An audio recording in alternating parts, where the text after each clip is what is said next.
Sports, where we see which teams have the recipe for success and which teams are just cooked. Bon appetit. Did you write that, Wilds? Yeah, you like that? Which teams are just cooked? But before we introduce it, we also have a pie for you. Went a little too far. Okay. Now the producers have It's got to be Mississippi Mud. I know it is.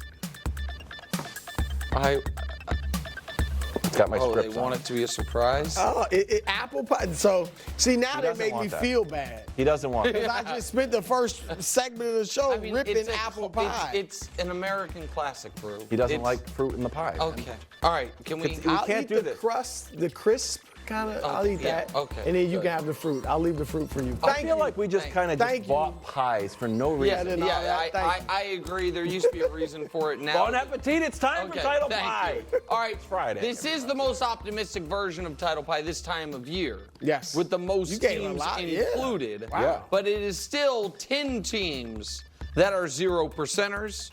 We will reveal Ouch. them now. The only surprise on there might be the team whose logo you're like, wait, what team is that? That's the Clippers in God. the lower right-hand corner. Everyone else. That's a little disrespectful. Oh, Bruce back. I know. You're I mean, back. Are they with the rest of these groups? Look at the Bruce, rest of the do teams. they have any chance of winning the championship? They got, I think a lot of teams on Title Pie have no chance. So I think they're as good as Okay. who's not.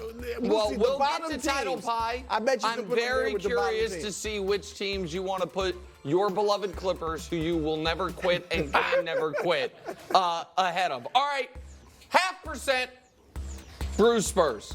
Just because of Wemby. Sure. 0.5%. Give them a 1 in 200 chance. Could happen. Another 0.5%er. Wild Rockets. I'll take it. Because of Şengün plus Ime Udoka year 2. Yep. The Green, Jalen Green. Jabari Smith, if he finally kind of clicks in. Red Bamboo. You're right. So 0.5%. 1%er, light the beam, 1%. Wilds is lukewarm. It's 1%. They shot a lot of threes.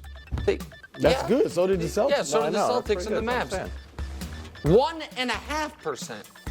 This is just is KD gonna have a resurgent old man year, where it's just like it's not him and Booker. Booker is clearly the 2.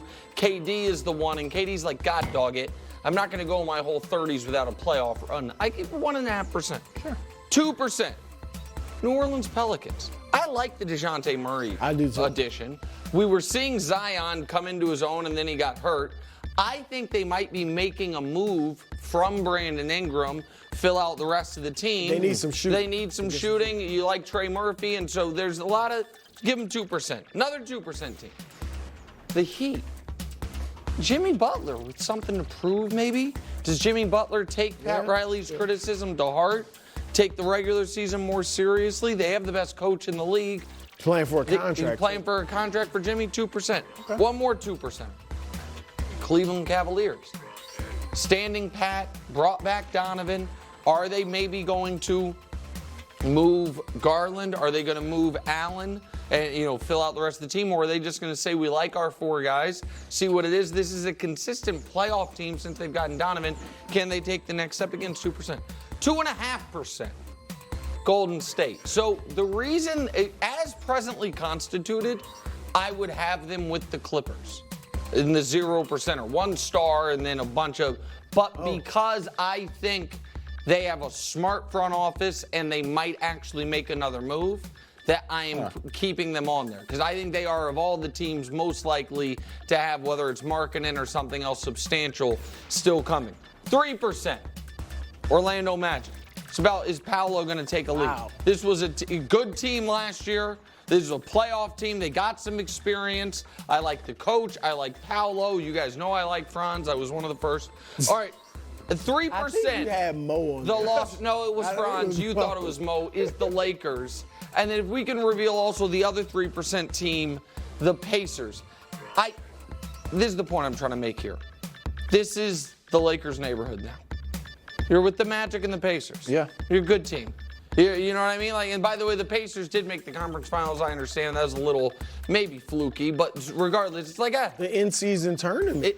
In-season tournament finalists, right? Like that is the company with which the Lakers keep at this point in time. And now to the teams that I think are legitimate contenders, the rest of them. 4% Memphis Grizzlies. And that's all about what is this going to be Ja reminding everyone that he was supposed to be on the trajectory we have now placed Anthony Edwards on. 5%, the Milwaukee Bucks. Man. A Giannis revenge year, maybe. Giannis, defending champion, then Middleton gets hurt, he plays great in the playoffs, they lose. The next year, Giannis falls on his back, they lose. The next year, Giannis hurts his Achilles or a calf, he doesn't even play. Long time Giannis revenge season, 7%. New York Knicks. The big question with them to me, Brew, is are they keeping Julius Randle? Or are they trading Julius Randle for maybe more help at center and other depth, because Julius Randle notably did not go to Villanova. Next, 8%, the Denver Nuggets. 8% on title pie. Yeah. That's a long way from no one's beating them in a 7-game series. But well, that's also just an opinion. Well, I guess mine was proven wrong. yeah, exactly. Yours was an incorrect opinion. That was laughably wrong. This is scientific pie charting teams with probability to win the championship. 9%, Minnesota Timberwolves. My question is this: aside from Anthony Edwards, where is the growth coming on the team, right? Like, and you might say, oh, Jaden McDaniels or Naz Reid. I thought those guys played so well last year. I don't know how much better they're going to play. We know who Karl Anthony Towns is. We know who Rudy Gobert is. Anthony Edwards is where their improvement's going to have to come, most notably if he can sustain a full postseason. Dillingham? All right. Oh, yeah, sure. 10%, Philadelphia 76ers. This is about health. I think we all love the fit. We love the roster as it's constituted. Daryl's very good at finding minimum guys that actually make a contribution. Are they going to stay healthy?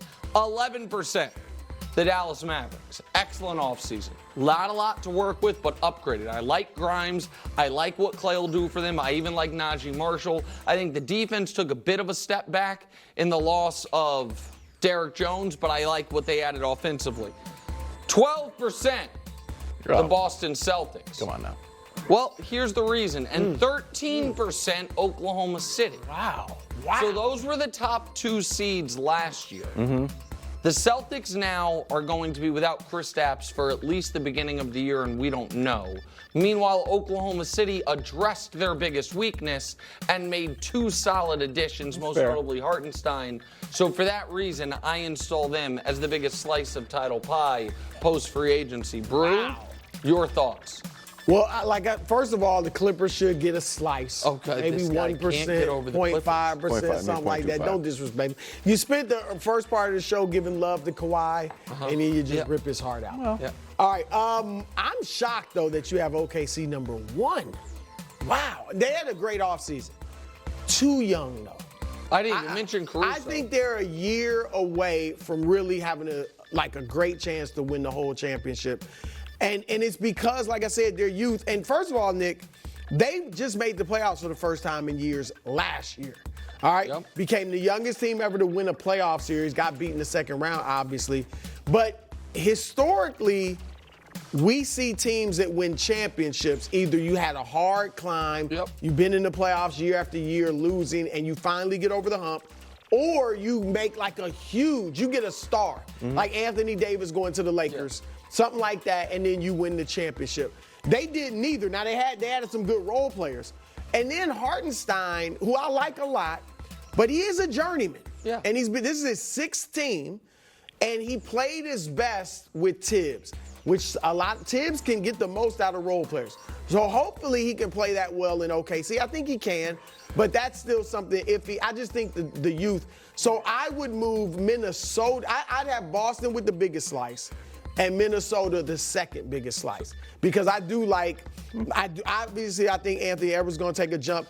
I think he's going to show maturity. I know he's been around, he's still relatively young, but he's been around 9-10 years. But he's still young. Remember, he came in after one and done, and his maturity is one of his biggest issues. I think he can get over that. So what does that mean? Like not fouling all the time? Yeah. Okay. Yeah, and being just a little bit of a smarter player. So I think Nas, he had a great year. That's what I'm saying. And I don't know that he's going to be better. I do. I think he's going to be a little bit better. And so with Jared. I think he's going to be a little bit better too. And then we'll see what the rookie can do, Dillingham. But I like Minnesota. They have last 3 years, been in the hunt. Yep. First round out, conference finals out. I think this is a year they can make a jump. If I may, just real quick on Hartenstein. I don't think so much that I don't even know that Hartenstein is going to start. I know that sounds ridiculous because they gave him all that money, but they might run with that same starting five with Giddey's going to be out. Needed. But they can deploy him in playoff series and in matchups when they're getting killed on the boards, and he can take some of the burden off Chet. That's where I think it's going to be. Quickly, they would for OKC if they won the championship. They'd be the youngest team ever to win the championship. That's right. And the league has gotten younger, and there's no teams that do that. I'm going to take 2% off of the Sixers, slice 2% off, and give it to the Celtics. But that puts the Celtics at 14 and number 1. It drops the Sixers below the Wolves, considering I just saw the Wolves in the conference finals, and I've never seen Embiid there. So here's the reasons. Number 1, they literally just won. I don't know if we have parade footage, but I kind of just give respect to the champions. Number 2, bringing everybody back.